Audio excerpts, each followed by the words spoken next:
Alright, so here's another episode of Because We Care. This is Reggie Watson, Keith Kilgore, and we're actually going to talk about the 90's grunge scene. And what better way to start off any video about 90's grunge than the most overplayed song of all time? Smells Like Teen Spirit, Nirvana, which is also probably one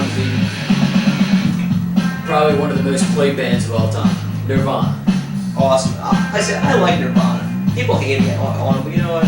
They're not my favorite band, but I like Nirvana. There's quite a few songs that I like by them. Escape Rock, Foo Fighters eventually. Yeah. I like his drumming style. Kurt Cobain plays guitar like a retard sometimes. But like, I get over it. Yeah. You tend to overlook the bassist sometimes. Yeah, the bass doesn't really do anything in a lot of these bands. Yeah. So the grunge scene was like making simple kind of songs that were kind of like, soft verse, heavy chorus. It was like the general like stereotypical song.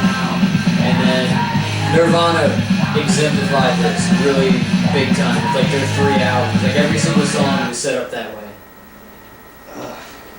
They got old after a while though. Just like this song gets old really fast. This song does. We made it a minute 19 into it, and it's just like I don't know. Other band, I'm trying to think. Other bands. You got the main four. You got Nirvana, you got Pearl Jam, you got Soundgarden, and Alice in Chains. And of course STP, but they're from San Diego, so they go by the wayside because they're not part of the Seattle grunge. Yeah, Seattle. But they're my favorite. Yeah. So. STP's good. I like them. They have a lot of good stuff. Soundgarden. One song is really all I definitely know by them. I don't like Chris Cornell. I never have. Something about him, Spoon Man, just makes me want to just punch things. Pearl Jam. I love Pearl Jam. They've been together for like 20 years now, dude.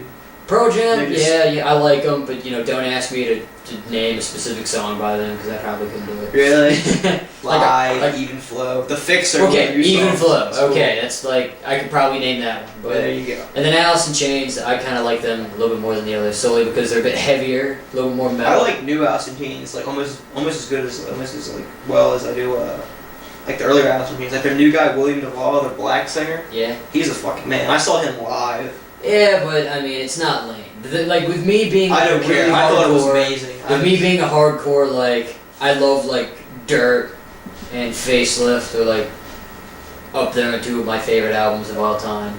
But it's not lame. He's good, but it's not lame. I love the new one. Another Lesson Learned is on there. Check My Brain, all that fun stuff. Yeah. And then actually, I'm surprised you didn't mention these guys. These are a little bit more of a more kind of known. I guess they're not really more well-known grunge band, but I like Collective Soul. Collective Soul, don't ask me why, I guess this is just more me being opinionated than anything. I think Collective Soul is a little bit more stereotypical grunge than Nirvana is. Collective Soul is when you think grunge, when I think grunge, I think Collective Soul, because that's just in general, they just kind of, even I do like them, and they do sound, I do like, Shine, or whatever by them, but they do kind of exemplify everything that grunge is about. You know what I liked who was about grunge, was pretty awesome, was Jane's Addiction. I love those guys. Mountain Song, and Ben Cutsteel, which is on San Andreas. So you can't go wrong with the greatest game of all time. Yeah, San Andreas. That's another funny topic. That's for another video. That's another video. Because I could go on about how some people would say Grand Theft Auto 4 is the greatest game ever, but then... Should I go on about STP, or is that going to take too much time? You can go on about STP. For a little bit. You can go on STP. Alright. I love STP just because, all their albums sound different to me. They're all their own unique piece of art. I'll give them that. Their first album sounds so grunge-like. Their second one sounds like really alt-rock, it's kind of softer. Yeah. I like Interstate Love Song is actually my favorite song. I fucking love that song. That is my favorite. Their third one was a little poppy. Yeah. Their fourth one was weird though. I don't know about that, but I still like it. But the fifth one was that is even weirder. I don't know. And their new one it's pretty decent. I bought it right when it came out because I'm a die-hard fan, basically. Yeah. That's kind of like me buying. Well, that's like me considering with a little bit buying that Lou Reed Metallica album, even though I know Without a doubt that it sucks. It's not gonna be good. Like I know, but it's just like God, I gotta find out. Other experiments were like Temple of the Dog. Yeah, Temple of the Dog. Hunger Strike, and what was that other song? I don't know what the hell it was. It's on that fucking album. Oh well, but I really enjoyed that song, even though it was, Soundgarden and Pearl Jam. Yeah. And have you ever heard River of Deceit? River of Deceit. By Mad Season. Yeah. Branch of Alice in Chains. They was Lane style.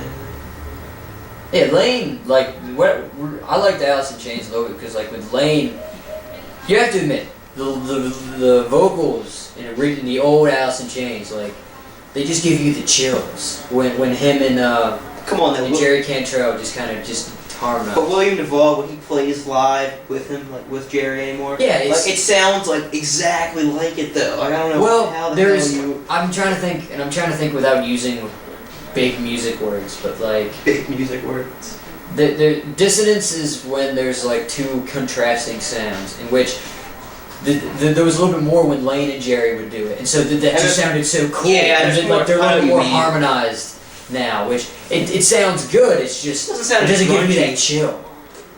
Oh, it doesn't sound. Which is what I liked about Alice in Chains. Everything them bones just give you that kind of chill when you hear the whole song. So, I don't know. But as far as I'm concerned, the grunge scene though was a very interesting portion of music history. I really enjoyed it. I love grunge music. Grunge, it's I'm still stuck in the '80s, but I like. Hey, flannel era, son. Flannel era. Anyway. Leather jackets, man. Leather jackets. Alright, well. Hope you enjoyed our little banner on 90s grunge music. This is Reggie Watts. Keith Kilgore. Signing off.